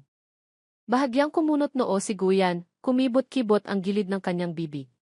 Naisip niya, itong bata, mayroon pa pala siyang natitirang nakamamatay na tira. Ang mga mata ni Kiao Mu ay nag-aapoy sa isang matingkad na pulang liwanag, humahagibis na parang palaso. Nagpakawala ng isang tuyong hiwa ng espada si Guyan sa malamig na hangin, dumaan sa lugar kung saan kakatapos lang mawala ni Kiao Mu. Tapos, lumingon siya, tulala, nakatingin sa direksyon ni Kiao Mu. Nagsalita siya, iyon ang bunganga ng balon. Biglang natauhan si Guyan, nanlilisik ang mga mata, naggangalit sa galit. Hindi maganda. Gustong tumakas ng batang iyon. Ang buong katawan ni Kiao Mu ay sumugod patungo sa bunganga ng balon na parang gamu-gamo, walang anumang pag-aatubili, malakas na iniuntog ang ulo sa gilid ng batong balon. Sobrang sakit, nanlalabo ang kanyang mga mata. Lahat na nakapaligid na nakasaksi ay natigilan, hindi makapaniwala. Nang makita ito ni Chuen, nagtatakang nagsalita, itong isang ito ganito ba talaga katigas ang ulo? Ang mabigat na puluhan ng espada sa kamay ni Guyan ay bumagsak ng malakas, tumusok ang dulo ng espada sa malamig na sahig.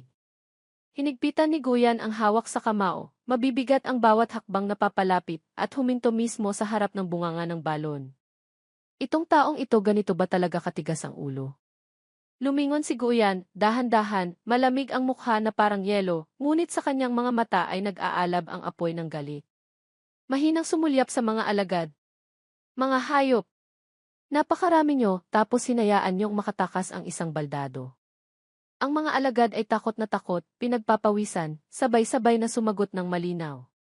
Naggangalit si Guyan, nag-utos, Chuen.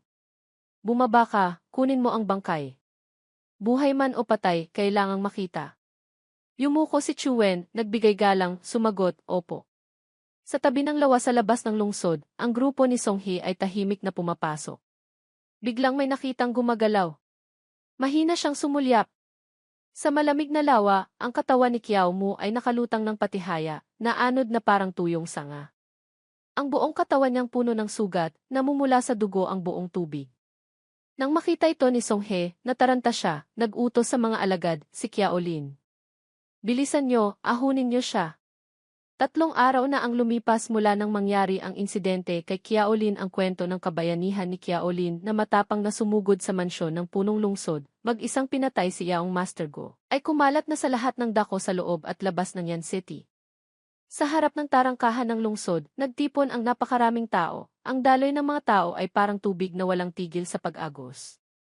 Ang larawan ni Kiao Mu ay nakadikit sa harap ng tarangkahan ng lungsod, kasama ang utos na hulihin siya. Ang mga dumaraan ay humihinto, tumitingala at napapabuntong hininga. Nakakaawa. Sayang. Mayroong humihikbi, nagsasalita, sana'y maglakbay ng payapa ang bayani. Halos lahat ay nagdarasal para sa bayaning ito na hindi alam kung nasaan, umaasang mabubuhay pa siya. Dahan-dahang lumabas si Kiao Kangsuy mula sa karamihan, ang malapad niyang sombrero ay bahagyang nakatagilid, tinatakpan ang kalahati ng kanyang mukha. Ang tungkod na kawayan sa kanyang kamay ay marahang kumikilos kasabay ng kanyang mga hakbang. Mahina siyang lumingon, ang kanyang mga matang natatakpan ng manipis na tela ay nakatingin. Sa puso niya, naisip Kiao Mu. Noong nakaraan, nakuha mo ang tulong ng dalubhasa sa immortalidad. Sa pagkakataong ito, tiyak na magiging maayos ka rin, tama? Maliban sa kanya mismo. Si Kiao Mu ay nakahiga ng walang galaw sa kama, ang buong katawan ay mahigpit na nababalutan ng mga puting benda, tanging ang nanlalabong mga mata at tuyong mga labi ang nakalabas. Ang ulo niya ay sumasakit na parang pinupukpok ng martilyo, walang tigil ang ugong sa kanyang mga tainga. Isang tanong ang umiikot sa kanyang isip. Anong sitwasyon ito? Bakit hindi pa ako namamatay? Ang mga kamay ni Kiao Mu na nababalutan ng benda ay itinaas, nanginginig. Ang mga puting benda ay naging kulay kalawang na, basang-basa sa dugo, amoy gamot na pangdisimpekta. Bawat sakit ay parang kinakalawang na lagari na kumakaskas sa laman, kaya't napapangatal siya. Itong sugat na ito, itong sakit na ito. At ang grupo ni Songhee na nakapalibot sa kama, ang mga bulungan ay malakas. Gising na siya. Gising na siya. Pinuno, tingnan nyo. Lahat ng mata ay nakatuon kay Kiao Mu nang may pag-aalala. Bigla siyang nagulat, nanlisik ang mga mata, nakatingin sa grupo ng mga tao sa harap niya. Itong grupo ng mga estranghero, totoo ba ito? Umiiyak si Songhee, tumutulo ang luha, dali-daling kumuha ng panyo para punasan. Itinaas niya ang kamay, nanginginig ang boses, puno ng emosyon. Kiaolin, lahat ng ginawa mo sa lungsod, narinig ko na lahat. Ang pagligtas sa isang bayani ay responsibilidad ko, hindi mo kailangang magpasalamat sa akin. Pinilit ni Kiao Mu na umupo, puno ng galit ang mga mata, gustong magsalita, ngunit naninikip ang lalamunan, kaya't sumigaw lang siya sa kanyang puso. Wang Songhee, wala akong atraso o sama ng loob sa iyo. Bakit mo ako gustong iligtas? Marahang inalalayan ni Songhee si Kiao Mu. Pinahiga ito, mahinahon ang boses na umalinggaw sa kanyang tainga. Hindi mo na kailangang magsalita pa, naiintindihan ko na lahat. Itinakip ni Songhee ang bibig ni Kiao Mu, hindi siya pinagsalita. Sa puso niya, naiinis lang siya. Ano ba ang naiintindihan niya? Gusto pa akong gamutin? Ganyan ba talaga kasama? Sumuka ng isang bungkos ng dugo si Kiao Mu, itinaas ang nanginginig na kamay. Sumuko ka na, huwag mo na akong gamutin, parang awa mo na. Puno ng pag-aalala ang mukha ni Songhee, nag-aalalang sumigaw, Kiaolin. Ayos ka lang ba? Naantig siya, itinakip ang kamay sa bibig, namumuo ang luha sa kanyang mga mata, naisip sa sarili, Kiaolin, baka naramdaman na niyang wala na siyang pag-asa, hindi na maililigtas, ayaw niyang madamay pa ang ating kampo. Sa kritikal na sandali ng buhay at kamatayan, hindi pa rin niya nakakalimutang isipin ang iba. Tunay ngang may pusong bayani. Biglang yumuko si Songhee, hinawakan ang kamay ni Kiao Mu na puno ng sugat. Ang matinding sakit ay pumunit sa laman. Umuwal siya sa pigil na sakit. Hinigpitan niya ang hawak sa kamay nito, bawat salita ay parang sumpang may apoy. Kiaolin, alam ko ngayon, puno ka ng sugat, napakasakit, mas gugustuhin mo pang mamatay. Ngunit hinding-hindi ka dapat sumuko. Ako, si Wang Songhee, hinding-hindi ko hahayaang mamatay sa harap ko ang isang bayaning tulad mo ng ganito. Hanggat may buhay, may pag-asa. Magpakatatag ka.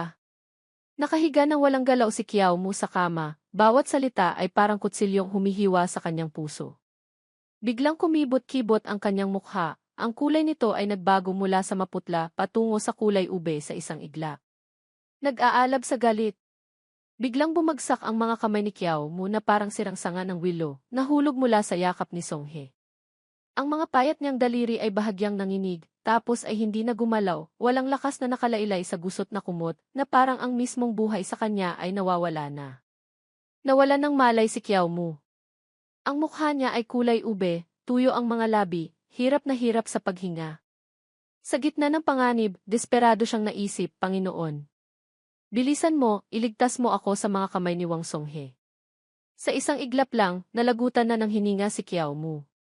Ang kaluluwa niya ay lumayo sa katawan, lumulutang sa hangin, ay dalang kakaibang sinag ng liwanag. Dumilim ang mukha ni Songhee, nataranta, dali-daling sumigaw, bakit lalong lumala ang sugat mo? Kiaolin, magtiis ka pa ng kaunti. Mahigpit na niyakap ni Songhee ang bangkay ni Kiao Mu, nanginginig ang dalawang kamay, tumutulo ang mainit na luha. Ang mga alagad sa paligid ay sumisigaw din sa matinding desperasyon. Kapatid na Kiao. Walang kamatayan si kapatid na Kiao. Ang kaawa-awang sigaw ay umalingaw-ngaw, pumunit sa tahimik na espasyo.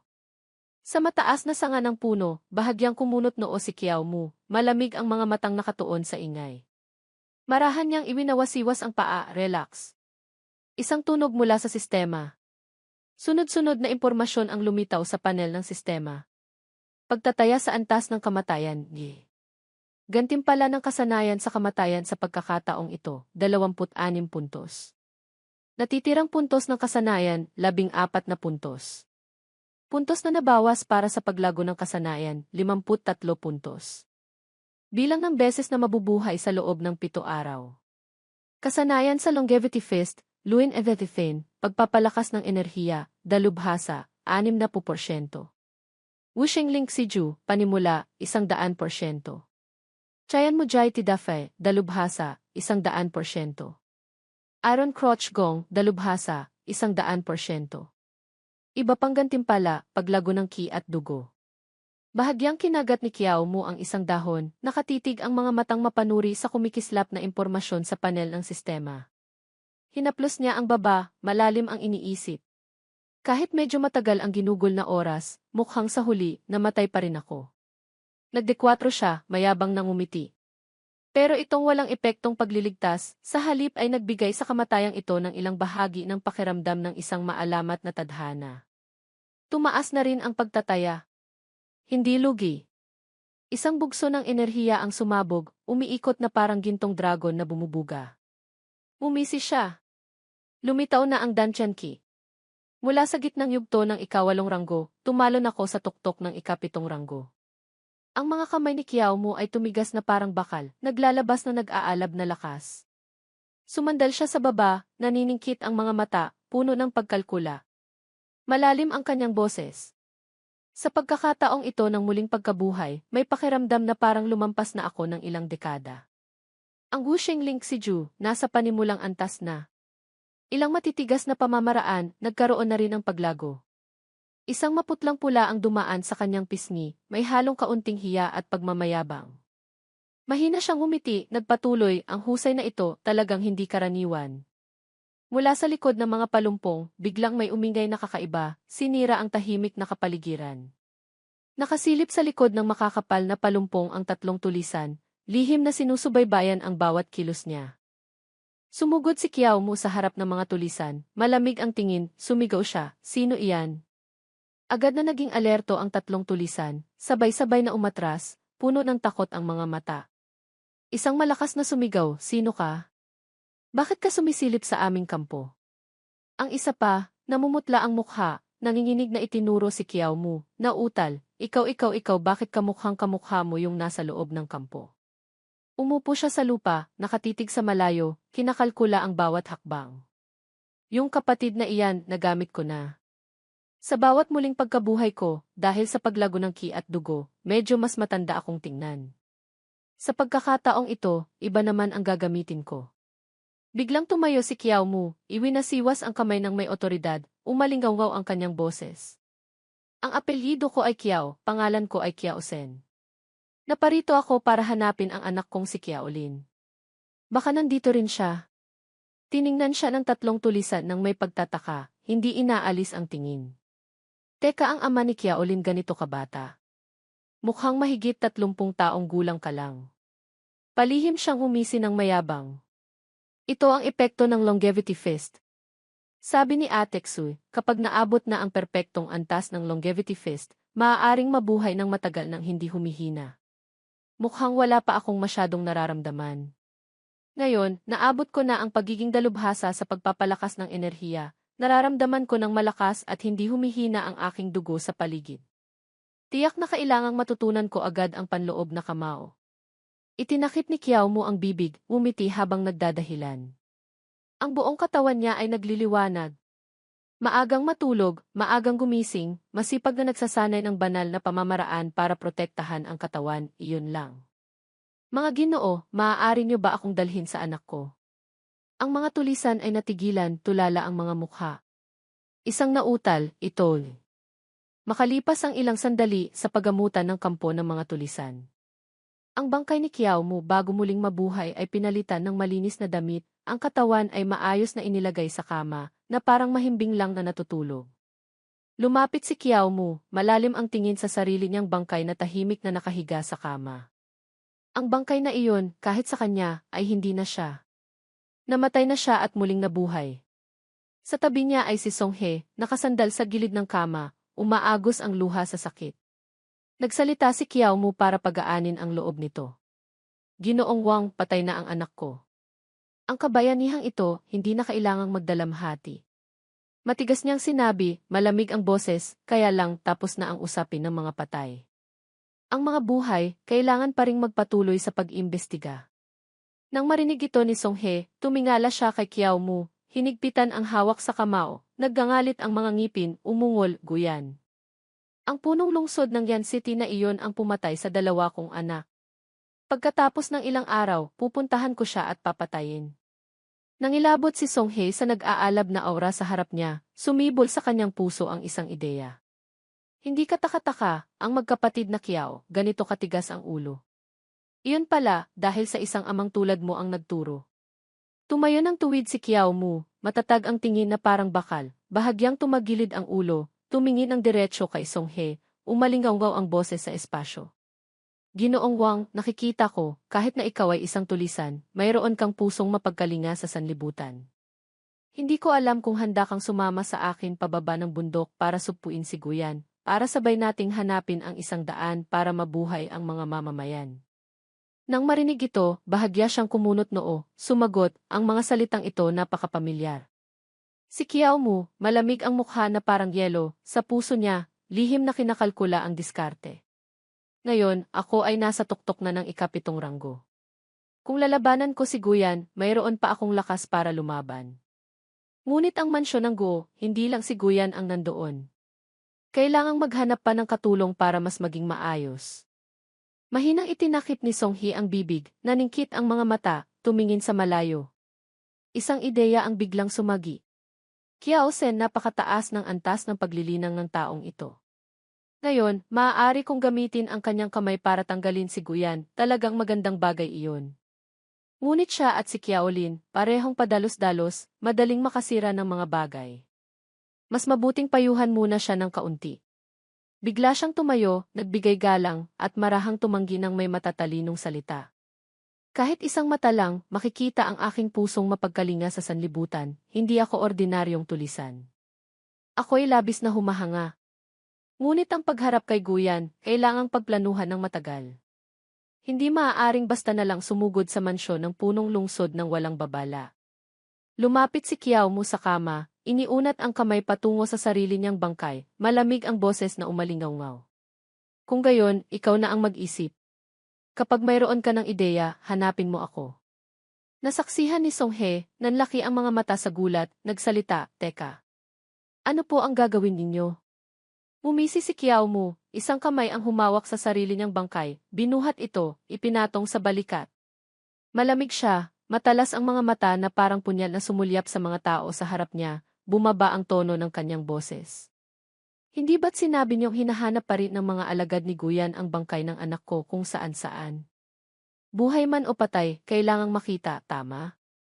Hahanap ako ng magdadala nito roon muna, para maiwasang kumagat kung saan-saan ang mga asong iyon at masira ang iyong malaking plano. Nang marinig ito ni Songhe, parang tinamaan ng kidlat, natulala, alam lang tumayo na parang estatwang kahoy, nautal, ano. Gusto mong dalhin ang bangkay ni Kiaolin sa kamay ni Guyan? Buong tapang na pinasa ni Kiao Mu ang bangkay sa balikat, lumakad na parang hangin. Namutla si Songhe, nagmamadaling humabol, iniunat ang kamay, walang pag-asang kumapit. Guyan, gumagawa ng masama. Gusto niyang kunin ang bangkay ni Kiaolin para siya mismo ang magbitin nito sa tarangkahan ng lungsod, ibilad sa araw, ipakita sa publiko. Ito gusto niyang kahit pagkatapos mamatay ni kapatid na Kiao, hindi pa rin siya mapapanatag. Biglang huminto si Kiao Mu, malamig ang boses. Ah, ganoon ba? Itinakip niya ang bibig, palihim ng ngumiti. Kung gayon, ang bangkay ng anak ko ay napakagandang pain. Kung si Guyan, dahil dito, ay aalis sa mahigpit na pagbabantay ng mansyon ng punong lungsod, mas magiging madali para sa atin na kumilos. Mahigpit na hinawakan ni Songhe ang balikat ni Kiao Mu mula sa likuran, galit na sumigaw, itong nakatatandang kapatid. Si Kiaolin ay tunay mong anak.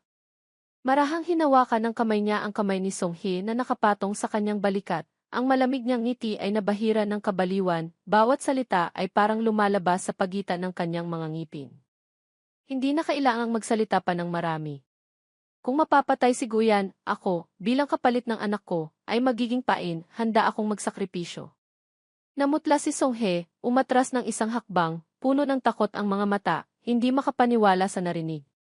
Nag-aalangan siyang nagsalita, kapatid na Kiao. Yumuko si Songhe, nagbigay galang, seryoso at puno ng paggalang ang kanyang boses. Ah, hindi. Ang kabayanihan ni Tio Kiao, ako, si Wang, ay nahihiya, hindi ako makapantay. Mag-aayos ako ng isang manggagamot para iulat ang bangkay ni Kiaolin sa itaas. Sa mga araw na ito, pakiusap, manatili kayo sa kampo ng mga tulisan, hintayin ang balita. Si Kiao Mu, sa labas ay malamig ang boses na sumagot, sige. Ngunit sa puso niya, hindi niya maiwasang matuwa ng palihim. May katulong na. Ang plano sa pagpatay, nabuo na rin. Susunod, dapat kong isipin kung paano ako kikilos pagkatapos ng 2 araw kapag papatayin si Guyan para mapataas ang pagtataya pasasalamatan ang mga banal na ninuno. Sa silid aklatan ng mansyon ng Guo. Tahimik na nakaupo si Guyan sa sulok ng silid, matalas ang mga mata na parang punyal na nakadikit sa bawat salita sa lumang aklat sa kanyang kamay. Kumunot noo siya, sumulyap sa bintana. Sa isip ni Guyan, sunod-sunod na magulong pag-iisip ang naghahalo. Kahit ang mga espiya ng Gu Jiahui ay hindi makahanap ng anumang bakas ng pamilyang Kiao. Ibig sabihin ba nito, sina Kiao Mu at Kiaolin ay pawang gawa-gawa lang, nagpapanggap? Sa likuran nila, mayroong tinatawag na pamilyang Kiao. Napabuntong hininga siya, inilagay ang papel na nakataob sa mesa. Muntik na akong maloko ng 2 hamak na ito. Isang alagad ang pumasok, lumuhod, hindi inaalis ang tingin sa sahig. Dahan-dahang iniulat ang mga impormasyong katatapos lang makalap. Punong lungsod, ang bangkay ni Kiaolin, nahanap na po. Isang kilalang manggagamot mula sa bundok Chenban ang nakakita kay Kiaolin na lumulutang. Nakita ng taong ito ang larawan sa utos na hulihin siya, kaya dali-dali siyang pumunta rito para mag-ulat sa mga otoridad. Malakas na hinampas ni Guyan ang mesa, umungol ang kanyang boses. Bangkay! Bilisan nyo, dalhin nyo rito para makita ko. Dali-daling yumuko ang alagad, sumunod. Opo. Si Guyan at ang alagad ay lumapit sa tabi ng kabaong kung saan nakalagay ang bangkay ni Kiaolin. Iniunat niya ang kamay, binuksan ang takip ng kabaong. Ang bangkay ni Kiaolin ay tahimik na nakahiga, na parang mahimbing na natutulog. Nasiyahang sumagot si Guyan, ito nga talaga ang bangkay ni Kiaolin. Ang alagad na nakatayo sa likuran ay nagsalita, maliit na tao, narinig kong si Kiaolin, sa bahay ng manggagamot, ay pinahirapan ng ilang araw bago namatay ng kaawa-awa. Nag-utos si Guyan, imbestigahan nyo ang manggagamot na iyon, kung may problema ba. Kung wala, ako mismo, ang punong lungsod na ito, bukas, ay personal na ibibitin ang bangkay ni Kiaolin sa pader ng lungsod. Habang nagsasalita, sumulyap siya sa bangkay sa kabaong. Kinabukasan, sa labas ng tarangkahan ng lungsod, mahigpit ang pagbabantay ng mga sundalo. 2 sundalo ang nagbabantay sa harap ng tarangkahan, sa magkabilang gilid ay mga malalaking bakod na kahoy na matibay na itinayo, pinipigilan ang mga tao na lumabas-masok. Sa loob, biglang umalinggaw ang isang boses, utos ng punong lungsod. Ngayon, sarado ang lungsod. Bawal pumasok ang mga tagalabas. Mula sa mataas na sanga ng puno, naningkit ang mga mata ni Kiao Mu, pinagmamasdan ang buong tanawin sa ibaba, puno ng pang-uyam ang kanyang tono na umalinggaw. Itong matandang demonyong si Guyan, medyo maingat pa rin. Ibibitin ang bangkay, tapos isasara pa ang tarangkahan ng lungsod. Nag-aalala bang sa gitna ng mga taong ito, may susulpot na isa pang taga-Kiao? Kinagat niya ang isang maliit na sanga, bahagyang umisi ng malamig. Buti na lang, maaga akong nagkaroon ng paraan. Si Kiao Mu at si Songhe ay nakatayo sa isang madilim na silid, ang andap-andap na ilaw ay tumatama sa mapa ng digmaan. Maingat na itinuturo ni Kiao Mu ang bawat linya, malalim at mainit ang kanyang boses na umalingaw. Ginoong Wang tayo, kahit na naging magkaalyado na, kailangan pa ring maghiwalay ng kilos. Bahagyang kumunot noo si Songhe, nagtanong ng may pagtataka. Tio Kiao, mayroon ka na bang plano? Naningkit ang kanyang mga mata, isang malamig na ngiti ang dumaan. Kailangan kong pasukin ninyo ang lungsod. Pagkaalis ni Guyan sa mansyon ng punong lungsod, agad kayong gumawa ng gulo, pigilan ang mga tropang tutulong. Marahang dumaan ang kamay ni Kiao Mu sa lumang mapa, ang mga linyang kupas na ng panahon ay nakaukit sa ilalim ng kanyang payat na mga daliri. Isang malamig na apoy ang kumislap sa kanyang mga mata. Huminto ang kanyang hintuturo sa mansyon ng Guo. At ako diretsong hahanapin si Guyan. Nanlisik ang mga mata ni Kiao Mu, nag-aalab ang pagkauhaw sa dugo. Malamig niyang ikinumpas ang kamay sa liig, nagbigay ng senyas. Bawat salita niya ay may diin. Pagkatapos, personal ko siyang papatayin. Malakas na hinampas ni Song Hee ang mesa, malamig ang mga matang sumulyap kay Kiao Mu. Kayo po ba balak niyong mag-isang harapin si Guyan na iyon? Nagulat siya sa ingay, ngunit mabilis na bumalik sa katinuan. Bahagyang humisi ang gilid ng kanyang bibig, puno ng determinasyon. Tama. Desidido na ako. Huwag kang magtangkang makipag-agawan sa akin. Sa puso ni Kiao Mu, nag-aalab ang isang baliw na pagnanasang mag-alay ng ulo. Ang ganitong klaseng masamang bagay, walang sinuman ang makakaagaw sa akin. Wala. Nagniningning ang dalawang mata ni Song Hee, mahigpit na hinawakan ang kamay ni Kiao Mu, walang tigil sa pagsasalita. Ang pagpatay kay Guyan ang pinakapanganib na bahagi ng plano sa pagkakataong ito. Hindi ko inaasahan, kayo pa pala ang kusang loob na umako nito. Para sa mga batang tulad namin, nilampasan niyo ang lahat ng pagsubok. Ang paghanga ko sa inyo ay parang ilog na walang tigil sa pag-agos, walang katapusan. Umuwal si Kiao Mu, pinutol ang sinasabi ni Song Hee. Tigil! Tigil! Tigil! Munting Wang! Ayoko lang na agawin niyo ang spotlight ko. Wala namang ganong kadakilaan. Nang marinig ito ni Song Hee, nanlaki ang mga mata, tulala. Ha! Mahinang hinaplos ni Kiao Mu ang kanyang ilong, ngumiti ng mayabang, tapat na sinabi, ako, si Kiao Sen, sa buong buhay ko, gusto kong maging mabuting tao. Huwag niyong agawin ang pagkakataon kong magyabang. Bukod doon, kapag pinasok niyo ang mansyon ng Guo, pakikuha na rin para sa akin ang ilang lihim na pamamaraan, malaking tulong na iyon. Nang marinig ito ni Song Hee, naramdaman lang niyang naninikip ang kanyang dibdib na parang tinamaan ng isang palaso. Sumuka siya ng dugo. Ang mataas na imahe ni Kiao Sen sa kanyang mga mata ay parang ganap nang nawala. Sumigaw siya, dahil sa kakarampot na bagay na ito, hindi mo inaalintana ang buhay mo. Mas padalos-dalos ka pa kina Kiao Mu at Kiao Lin. Maingat na itinuro ni Kiao Mu ang bawat lokasyon sa mapa, malalim at matatag ang boses na nag-aanalisa ng detalyado. Ipagpatuloy natin ang mahalagang usapan. Munting Wang, hindi ba't sinabi mong nakita mo ang anak ko sa tabi ng ilog? Ngunit siya, sa loob ng mansyon ng punong lungsod, tumalon sa balon, nahulog sa tubig. Ang plano, perpektong inilatag, naghihintay ng araw ng pagsasakatuparan. Ayon sa hulang ito, sa ilalim ng mansyon ng punong lungsod, dapat mayroong isang ilog sa ilalim ng lupa, isang daanan na diretso sa kabundukan sa labas ng lungsod. Bukas, susundan niyo ang lihim na daanang ito, siguradong hindi malalaman ng langit o ng lupa. Hawak ni Song Hee ang mapa, nakatingin ang mga mata sa paikot-ikot na daan sa harap niya, nagsalita, talagang mailihim na daanan. Isang kamay niya ang maihawak na mapa, ang kabilang kamay naman ay itinuturo ang lihim na daanan, malamig ang boses na umalingaw-ngaw. Mga kapatid, ngayon, papasukin natin ang mansyon ng punong lungsod. Makipagtulungan kay nakatatandang Kiao, lipulin si masamang Guo. Umalis na. Ang mga alagad sa likuran, hawak ang mga sandata, sabay-sabay na sumigaw. Sabay-sabay na umalingaw-ngaw ang kanilang mga hakbang, patungo sa lihim na daanan. Si Kiao Mu ay nakatayo sa harap ng matataas at mariringal na kabundukan, kung saan ang asul na langit ay malinaw, ang mga ibon ay lumilipad na parang nagpipinta ng isang napakagandang tanawin ng kalikasan. Nag-inat siya, pinapakalma ang mga kalamnan sa braso, bahagyang umisi ng malamig, kumislap ang kanyang mga mata ng matalas na parang talim ng espada. Tapos bumulong sa sarili kung iisipin ang oras. Si Wang Song Hee at ang iba pa, malamang nahanap na nila ang lihim na daanan. Kung gayon, dapat na rin akong magsimulang kumilos. Lumapit si Kiao Mu sa mataas na talampas, tumingin pababa sa malalim na bangin.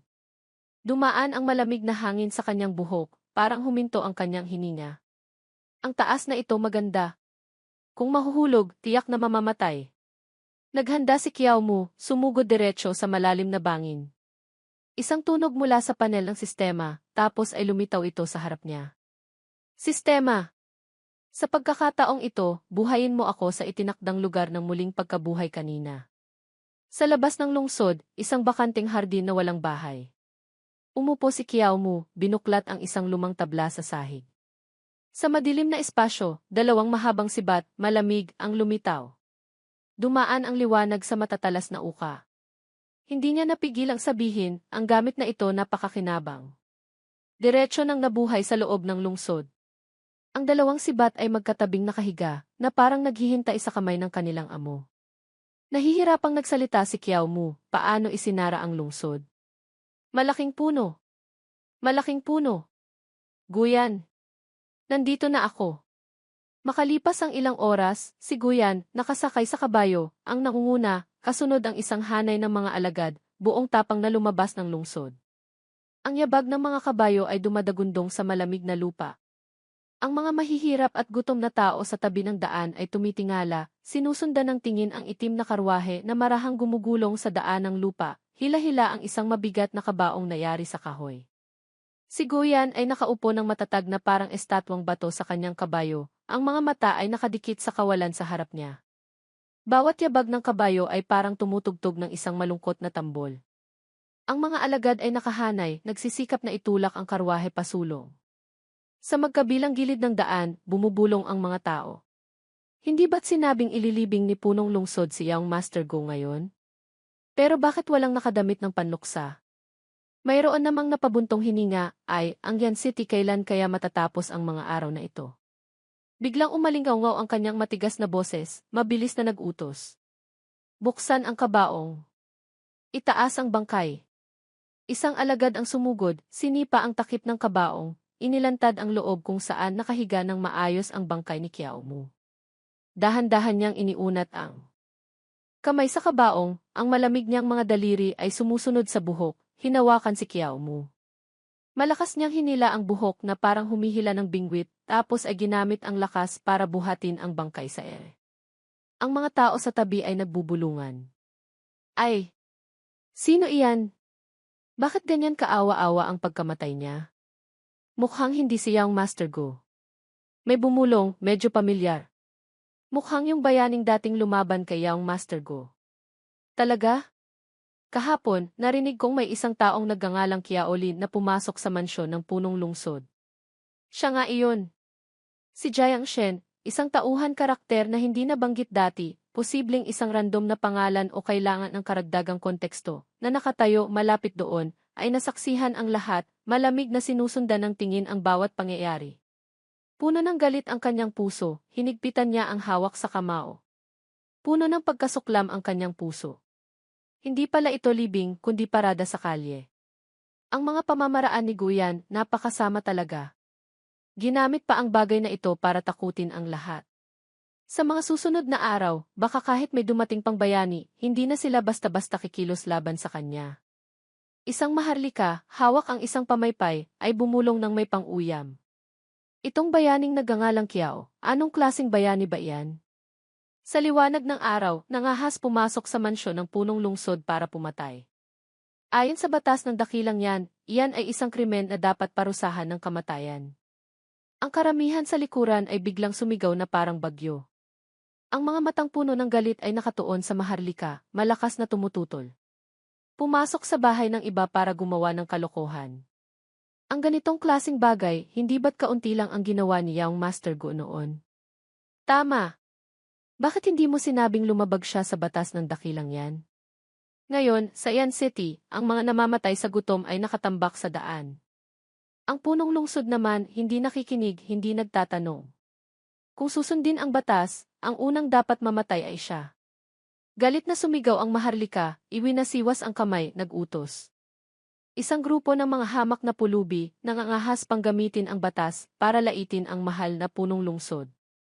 Bugbugin sila para sa akin. Ang mga sundalo ay sabay-sabay na sumugod, kumikinang ang mga sandata, bumabagsak sa mga mahihirap na walang kalaban-laban. Umalingaw-ngaw ang mga sigaw na puno ng sama ng loob. Itinaboy ang mga tao. Dahil sa personal na paghihiganti, isinara ang buong lungsod, kaya tumaas ang presyo ng pagkain. Nakikipagsabuatan ang mga opisyal at mga ngalakal, itinuturing na parang damo ang buhay ng tao. Kayo, maaga o huli, ay makakatanggap din ng parusa. Ang mga maharlika ay nang uyam, tumatawa. Mamatay kayo sa gutom, mga hayop kayo, dapat lang sa inyo. Tumaas ang presyo ng pagkain, hindi ba't makakakuha pa tayo ng kaunting pera? Ang Chonsianglo, bahay ng pabango ng tagsibol, sa lungsod, hindi ba't kulang pa ng mga alipin? Bakit hindi niyo subukan doon? Baka ang amoy ng kahirapan niyo ay makadumi sa mga dalaga ko. Nakatingin sila ng may kasiyahan sa mga mahihirap na sabay-sabay na inaatake. Wala silang balak tumigil, mas lalo pang nasiyahan, malakas na ng uyam.